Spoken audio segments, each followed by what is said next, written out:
Now it came to pass on the third day that Esther put on her royal apparel and stood in the inner court of the king's house, over against the king's house, and the king sat upon his royal throne in the royal house over against the gate of the house. And it was so, when the king saw Esther the queen standing in the court, that she obtained favor in his sight. And the king held out to Esther the golden scepter that was in his hand. So Esther drew near and touched the top of the scepter. Then said the king unto her, What wilt thou, Queen Esther, and what is thy request? It shall be even given thee to the half of the kingdom. And Esther answered, If it seem good unto the king, let the king and Haman come this day unto the banquet that I have prepared for them. Then the king said, Cause Haman to make haste, that he may do as Esther had said. So the king and Haman came to the banquet that Esther had prepared. And the king said unto Esther at the banquet of wine, What is thy petition?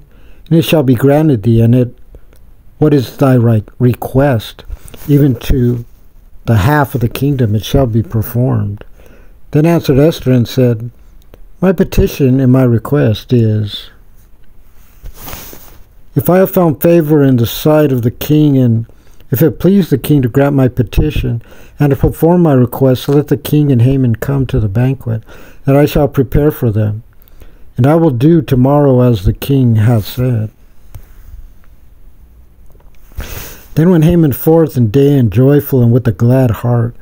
But when Haman saw Mordecai in the king's gate, that he stood not up nor moved for him, he was full of indignation against Mordecai.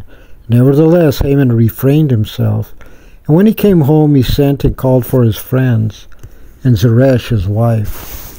And Haman told him of the glory of his riches, and the multitude of his children, and all the things wherein the king had promoted him, and how he had advanced him above the princes and servants of the king. Haman said, Moreover,